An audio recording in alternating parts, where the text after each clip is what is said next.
On ne peut pas toujours dire que ce qu'on a déjà dans l'église, ça nous suffit. C'est avec eux qu'on peut relationner. Non, il y a des gens là qui ne sont pas encore dans l'église et Christ nous appelle par nos caractères, nos comportements, nos attitudes à leur apporter du meilleur. Alléluia. Pour les ramener aussi dans l'église afin qu'il y ait les mêmes brebis. Amen. Et une seule bergerie. Je prie que Dieu vous donne cette capacité de sagesse.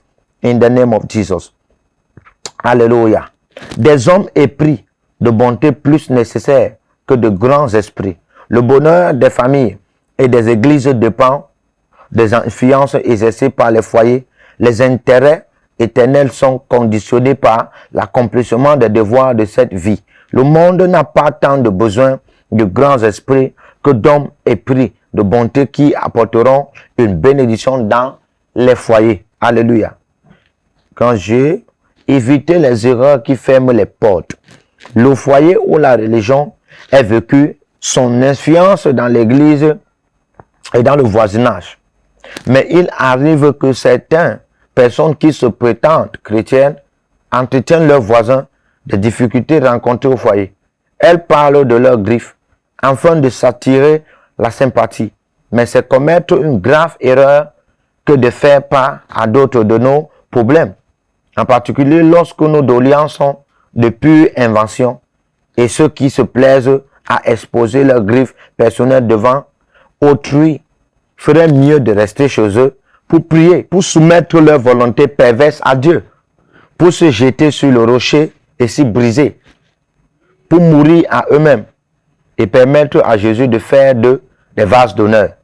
Un manque de courtoisie, un mouvement d'humeur, un geste de rudesse, une parole insensée peuvent suffire à tenir votre réputation et à fermer pour toujours l'accès des cœurs. Alléluia. Le rayonnement d'un christianisme vécu. Les efforts que nous consentons pour faire du foyer, ce qu'il devrait être, une image du foyer céleste, nous prépare à travailler dans une sphère plus étendue. L'expérience que nous acquérons en montrant un intérêt affectueux les uns pour les autres nous permet de savoir comment atteindre les cœurs qui doivent apprendre à connaître les principes de la vraie religion. L'Église a besoin de toutes les forces spirituelles exercées qu'elle peut rassembler pour que tous les membres de la famille du Seigneur, en particulier les jeunes, puissent se trouver en sécurité.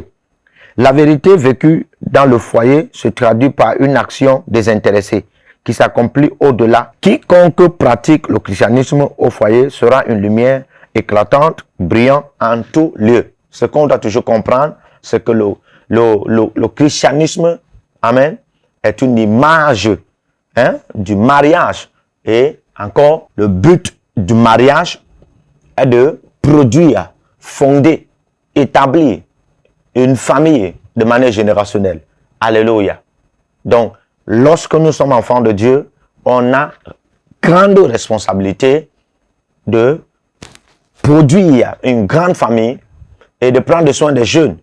Amen. Vous devez comprendre que l'Église a cette responsabilité, première couverture, première sagesse dans le monde entier, en faveur des jeunes. Si les jeunes dans le monde entier sont en train de se gâter et puis deviennent un futur très dangereux, la faute aussi en quelques pourcentages est donnée aux membres du corps de Christ. Alors, on dirait qu'on a oublié, ou bien on n'a pas compris, ou bien on n'a pas été dans nos offices de responsabilité.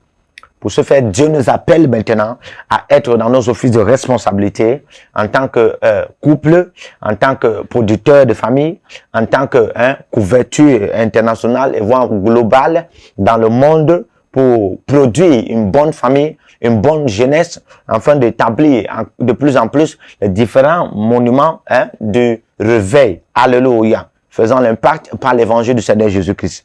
Je prie que le Seigneur ouvre vos esprits et bénisse vos cœurs, transforme vos âmes et sauve vos couples maritaux et surtout bénisse vos familles et bénisse vos ministères par ce message, par cet enseignement, au nom puissant de Jésus. Que Dieu soit avec vous et que Dieu vous bénisse. Merci d'avoir suivi le cours avec l'Institut biblique L'Aigle de la Révélation. Shalom, que le Seigneur vous bénisse.